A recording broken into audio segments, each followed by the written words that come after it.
In the world of anime, we always get these different types of stories. Some of these stories get popular, such as Death Note story, Naruto stories, One Piece story, or even Dragon Ball Z. Even though these stories are pretty much simple, they're still effective because it hooks you into it, even though it's that simple. Even though stories in anime could be simple, there are certain animes that don't get the attention they need, even though they're probably simpler than the main animes I have listed. And the anime I want to talk about is Natsume, the Book of Friends. This story follows our main character named Natsume. Natsume has a rare ability to talk and see yokai. This ability he inherited from his grandmother. With this ability, it has made a lot of trouble in Natsume's life. Not being able to really tell who's real and who's not real. Having to keep this a secret because if other people hear about this, they will think he's crazy. And to be honest, if a grown person, not a kid, came up to me and said, I can see monsters, I'll probably ask them, what drugs do you want, sir? And if I can have some, please, bro, I kind of need it. Natsume keeps his distance from other people, not really interacting with others, because he's afraid that people might find him weird or judge him, mainly because he's able to see things that they can never ever see. And he's basically cursed with this ability that he never really wanted. As a result of that, he's been moved to family members, and each time a yokai is the cause of the fact that he has to move to another family member. And it's basically like a repeating cycle for him where he cannot ever express how he truly feels afraid of people thinking he's weird or straight up judges him. Until he meets the Natsume family, who were acquaintance of his grandmother.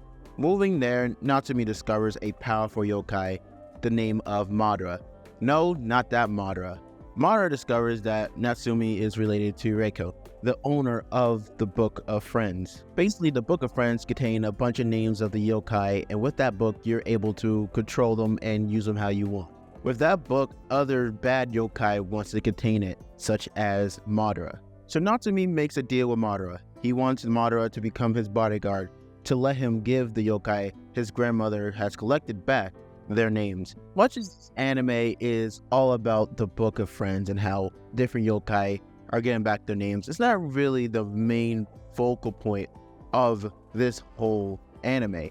It's basically following Natsume's life of recovering from his childhood trauma. One of them is trying to make friends, trying to not keep his distance away from other people, because if they learn the fact that he could see yokai, they'll automatically just write him off as some weirdo and not want to actually have a talk with him about his ability to see yokai. And he can't have that relatability to anybody else because, like I said a million times, no one else can see it until later on in the whole series where he starts to meet other people with the same ability as him, such as Shirichi. He's like an older brother to Natsume, to where they could both share the same pain of having to deal with the same thing. He also meets other people, but he's like the main person that Natsume actually looks up to. And I like the growth of Natsume. In the beginning, Natsume didn't really like yokai to the point that he actually wanted to strike a conversation with them. Mostly because he's always afraid of them, and he always thinks yokai was like these horrible creatures that only known for making people's life even worse. And don't get me wrong, he is right. There is some really, really bad yokai in this series. But this show really is good at balancing the good yokai and the bad yokai. There's a lot of good yokai that have connections with human beings, even though they don't even see them, but they form that connection with the yokai without even having to see eye to eye. It's kind of like this one episode where the woman comes to the shrine of the spirit that's supposed to give water to the village, and she was the only person that actually came, despite of the fact that it's been so long since that happened and the village is okay. She still wants to give thanks to that spiritual water god that helped them get to that point. And it was so good to see because it kind of balances out the good and the bad yokai. Because usually in like these type of stories, we only get a chance to see the really, really bad versions of these characters, but we never see like the good parts of every character. And I'm not saying some of these series have to show the good side. I just thought it was a really good balancing in the whole series that we get a chance to see the yokai that form these relationships with humans, and then you see the people feel that they're still there spiritually while not even seeing them. And Natsume is like that balance of the middle ground, because there are a lot of humans that really hate yokai. There's a lot of yokai that really hates human. So Natsume is like in that middle, to where he can obviously see there are certain bad yokai out there, like the yokai that literally put a curse on Toru. And you can see that there are some genuine spirits out there that aren't that harmful comparable to the bad ones. And there's like a whole organization to getting rid of and capturing yokai. There are definitely some humans that are just rotten to the core. But when you really get into this show, there's a lot of people who connect with yokai without even knowing. And that's like the goodest part about this whole series. And I highly suggest you guys check this series out. I also want to talk about Natsume's and Madara's friendship. It is probably one of the most chaotic relationships I've ever seen. Like, they bicker back and forth like a married couple, in a sense that you have this big old ginormous spirit yokai who's one of the most powerful yokai out there. And then you have Natsume, who is just a normal kid. And it seems like Natsume is allowed just to push Madara around in such a way, mainly because he's not in his yokai form. He's like in this like clay form where he just goes there to relax. But it's so hilarious to the fact that Natsume is able to just destroy him at any time. The first time they meet and he put his claw on Natsume, he literally punched Madara in the nose, and that just got him to back off.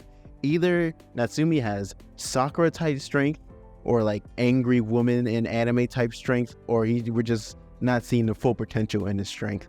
Madara as a character is like this egotistical, always drinking and always trying to like get the book of friends from Natsume.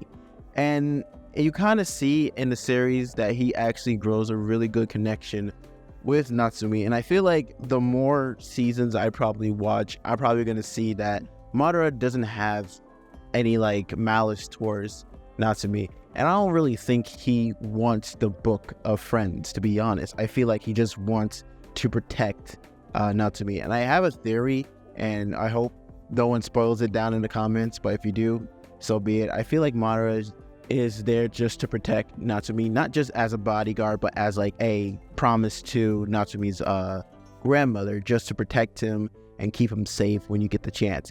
Maybe I'm just wrong, but I get that kind of connection to them. I feel like the grandmother is like friends with Madara and all this other stuff. This is just my theory. I have not watched the rest of the seasons. I only watched the 3 seasons of this whole anime, so maybe I'm wrong, and I hope I'm totally wrong, but that's just my little theory. And Madara and Natsume's relationship is like probably the best part of this whole series, mainly because you could probably relate to with anybody you know in your life. And it was really good to watch, and I can't wait to see more of it in the other few seasons I need to watch. It's probably one of my favorite animes to watch. There's only like 39 episodes because Crunchyroll did a weird thing where they combined season 1, season 2, and season 3 together. So if you guys like this anime, comment down below. If you watch this anime, give me your thoughts in the comments down below, and I'll see you guys later. Peace.